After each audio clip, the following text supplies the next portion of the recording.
Nuit américaine. La dernière époque où je me traînais dans la capitale fut la plus douloureuse de mon existence. Une période maudite où il faisait nuit en plein jour dans ma tête. J'avais la désagréable impression qu'un bleu profond filtrait ma vision en permanence. Désargenté et déprimé, j'errais comme une âme en peine dans la ville. Je ne pouvais plus m'enfuir, je devais survivre. Désormais, dans cette société, il fallait de l'argent, beaucoup d'argent pour vivre normalement. Le profit roi avait laminé les classes moyennes, ici des Trente Glorieuses. Il condamnait les pauvres à être de plus en plus pauvres, il sacrait les riches de plus en plus riches. La majorité en souffrance n'arrivait plus à se soigner correctement. J'habitais désormais dans un hôtel minable, dans une rue sordide jouxtant l'anneau interurbain. L'administration m'avait accordé une aide sociale minime et insuffisante pour payer mon logis et mon couvert. Je décidai alors d'aller voir mon frère, que je n'avais pas revu depuis 3 ans. On se donnait des nouvelles, par téléphone de temps à autre. Lorsque j'étais apparu dans les médias, pour l'affaire du coup de poing, il m'avait appelé pour me soutenir. J'avais été très surpris par une empathie peu habituelle chez lui. Pendant que je marchais, dans la froidure de l'hiver, vers son domicile, je repensais à ma discussion avec Patrick dans ce cabaret de transformistes. Ma théorie des ellipses se confirmait à mes dépens. Par une curieuse ironie du sort, je revenais à mon point de départ. L'accueil de Jean-Paul, qui ne m'attendait pas, fut glacial. Après m'avoir servi un verre d'eau gazeuse dans son salon, il s'excusa platement de ne pouvoir m'héberger. Il vivait depuis peu avec une fille dénommée Ghislaine, et il ne voulait pas lui imposer ma présence. Je lui répondis que je le comprenais. Il me conseilla alors d'aller visiter nos parents. Un rictus apparut sur mes lèvres. Il n'insista pas. Mes parents habitaient une petite ville au milieu d'une campagne profonde dans le centre du pays. Ils avaient tenu longtemps près de l'église une boucherie hypophagique, dite boucherie chevaline. Je n'étais pas descendu les voir depuis 3 ans, et eux ne venaient jamais dans la capitale qu'ils détestaient. Je m'étais brouillé avec mon père à cause de mon licenciement.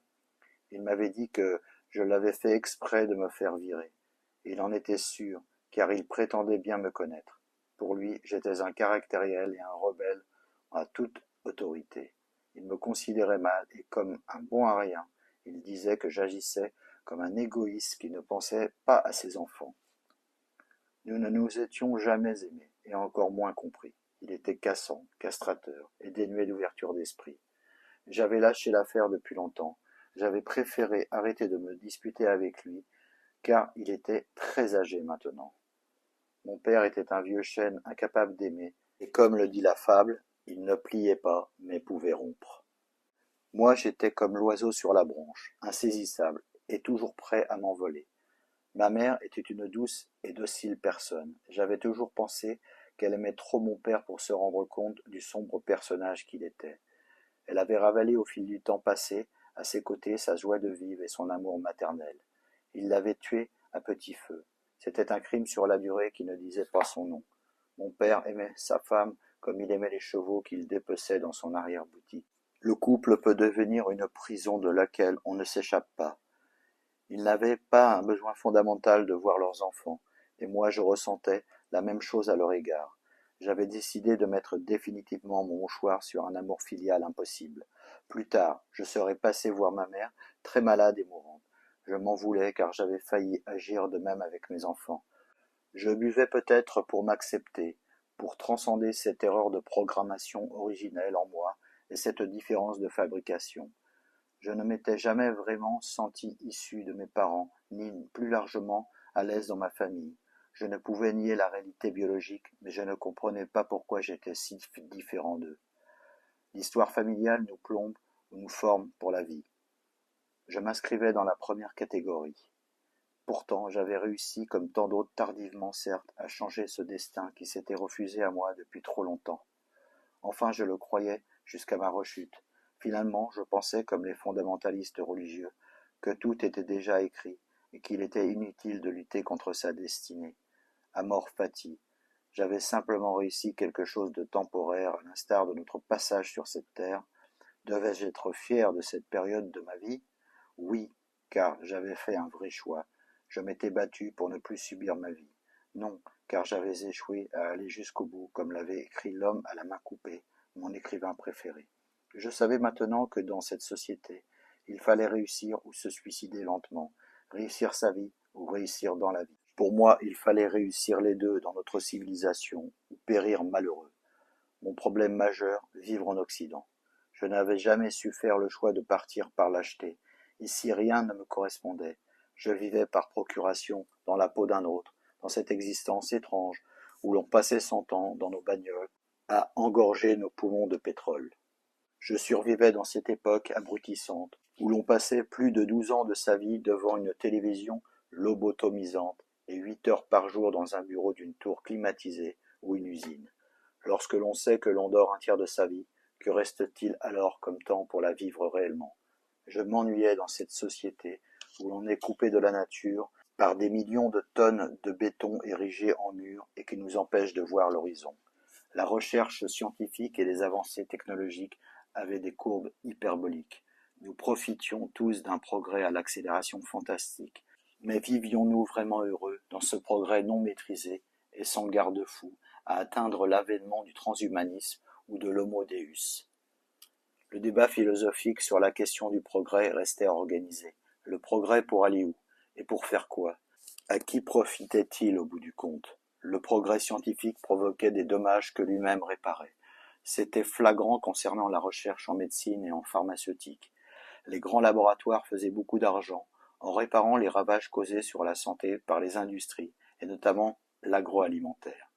Le génie génétique permettrait de remplacer des parties malades du corps humain, soigner des maladies génétiques ou encore éliminer les vilaines pathologies au moment de la conception, etc. Merveilleux. Mais qui pourrait aussi profiter de ce progrès à des fins peu recommandables? L'armée pour créer le soldat sans peur et sans reproche, la police afin de créer le justicier impitoyable, la pègre pour fabriquer le criminel parfait, et que sais-je encore. Le questionnement du progrès en termes éthiques se posait plus que jamais dans l'histoire. L'homme démiurgique faisait naître sous nos yeux ébahis les clones, les cyborgs, les androïdes, l'ultra-surveillance numérique, le fichage génétique digitalisé, etc.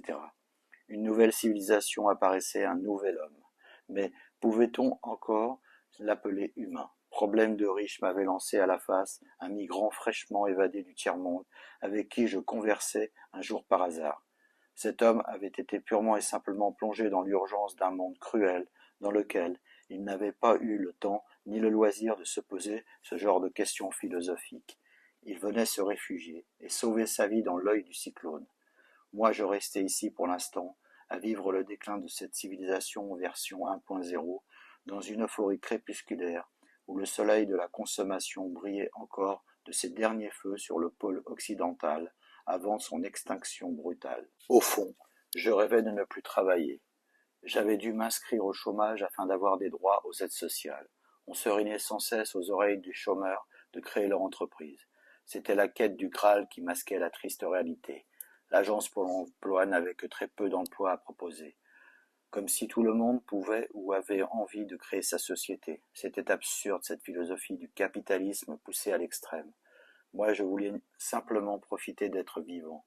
J'étais en avance sur mon temps. Je rêvais tout haut d'un autre avenir. Il viendra l'âge d'or. Il viendra quand l'argent sera mort. Pour le moment, ma seule évasion, je la vivais dans les salles de cinéma. J'avais toujours adoré le cinéma. Un jour, je tombais sur ce poème d'un auteur inconnu, dans les divers papiers que je conservais toujours dans une vieille chemise usée. La machine a ressuscité le temps. À l'époque, je me réfugiais dans des salles ombreuses, à la recherche d'un passé plus lumineux. Dehors, la lumière n'étant plus que l'ombre d'elle-même, et le présent, plus absent que jamais.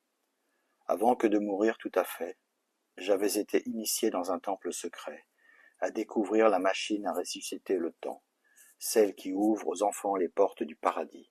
La magie d'une lanterne et de son tourniquet discret, la lucarne où se planquait un frère des Lumières, cette machine qui distillait en moi des temps révolus, éternellement révolutionnaires. Qu'elle soit muette ou sonore, fille de Nicéphore, les images me parlaient toujours de métaphores, et je voulais qu'elles tournassent et me retournassent à la fin dans le noir, sablier sans fin d'infinies projections, décor de mon espoir. Je voulais que perdurât l'illusion. À l'époque, je me retrouvais dans des salles obscures. avec une pléiade de stars qui crépitaient au firmament sur le fond d'étoiles. Dehors, le génie créateur n'étant plus qu'un souffle destructeur, et l'art licencieux, un cri silencieux. Mes enfants m'appelaient régulièrement depuis mon affaire. Ma fille s'inquiétait pour moi. Je la rassurais en lui mentant et en lui expliquant que j'avais la patate et que j'allais rebondir. Leur mère m'avait assigné en justice par défaut de financement concernant les enfants après le divorce. Elle était encore plus conne que je ne le pensais. Au moment où je renouais avec mes enfants, elle semait une nouvelle pomme de discorde familiale. Je n'avais jamais voulu payer de pension ni aucun autre frais, car j'avais tenu à ce qu'elle assumât sa décision de divorcer jusqu'au bout. C'était trop facile. Elle m'avait jeté comme un malpropre parce que j'étais au chômage, après 20 ans sans problème d'argent dans le foyer, et ceci grâce à mon travail. Elle était ce genre de femme qui considérait que l'homme devait cracher au bassinet, ou ne servait à rien. Un matérialiste indécrottable qui restait au ras des pâquerettes. Désormais, je donnais directement à mes enfants. Je passais en revue mes contacts dans l'audiovisuel. Plus personne ne voulait se compromettre avec moi. J'étais devenu un paria. Je retrouvais dans mon portefeuille la carte de visite de Jean-Luc Rambert. Je lui laissais un message sans vraiment être convaincu de ma démarche. Je rentrais dans une période de confusion mentale et je n'étais pas à une contradiction près. Finalement, je désirais plutôt fuir loin des minables enfarinés de cette industrie d'artifice. La télévision n'était devenue qu'un vecteur de consommation de masse. Ce milieu professionnel me dégoûtait autant que ceux que j'avais pu fréquenter auparavant. La production proposée aux téléspectateurs était d'une indigence lamentable. La télé-poubelle ne cessait de prendre de l'ampleur. Plus les chaînes se multipliaient, et plus la qualité générale baissait. Il se créait des chaînes de rediffusion et de recyclage, petites sœurs des grandes chaînes sous la coupe de grands groupes financiers. La publicité y régnait en maître, au programme tout y passait. Nanars cinématographiques, multi-rediffusés, séries télé de qualité médiocre des décennies précédentes, talk-show au rabais, informations abrutissantes répétées en boucle, etc. Beaucoup de bruit pour rien. Tous les spectateurs pratiquaient le grand zapping. Personne ne s'y retrouvait vraiment, mis à part les téléphages au cerveau ultra-conditionné.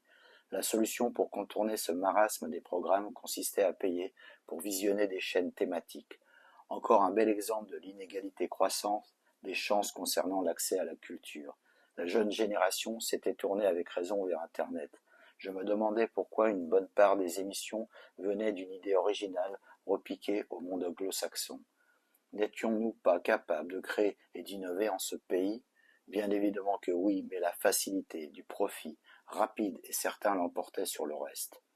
On en venait à regretter amèrement l'inventivité et l'intelligence des programmes de la chaîne unique diffusée dans les années de miracles économiques, sous le contrôle d'un vieux militaire sauveur de la patrie. À cette époque, certaines émissions innovantes et géniales avaient même créé une nouvelle forme d'art. À ce jour, la finance mondialisée n'apportait rien d'autre que de la médiocrité dans la pluralité. À l'instar de la politique, beaucoup d'offres sous une même férule, l'argent. La haute finance contrôlait et pourrissait désormais le monde à tous les niveaux de l'activité humaine, car elle n'avait qu'un seul but, faire toujours plus de profit par n'importe quel moyen. C'était la nuit américaine, l'accumulation des richesses et des objets, le comblement compulsif de nos désirs jusqu'à l'overdose était devenu la règle. L'insatisfaction nous guettait tous.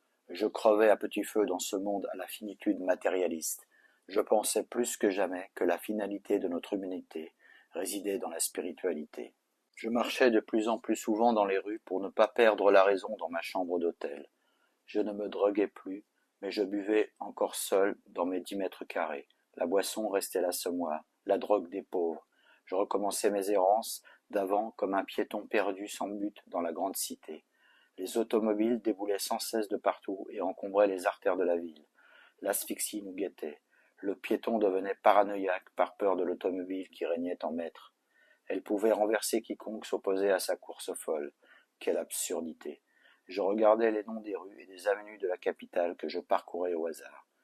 Des beaux militaires aux mains ensanglotées, des politiciens matois aux mains sales, des ecclésiastiques et des aristocrates d'ancien régime fournissaient le gros des hommages. Quelques artistes académiques, savants illustres, hommes de lettres populaires et autres noms toponymiques très anciens n'étaient représentés que minoritairement. Je pensais à tous ces héros anonymes qui n'avaient jamais eu droit à la reconnaissance, à tous ces exemples, à ces gens du peuple qui, dans l'ombre, avaient brillé par leur humanité et œuvré pour le bien public. Je pensais à la grandeur des femmes qui avaient porté le monde, et à la bonté et l'abnégation de celles qui avaient accueilli et élevé des enfants perdus ou abandonnés. Elles restaient les oubliées de l'histoire.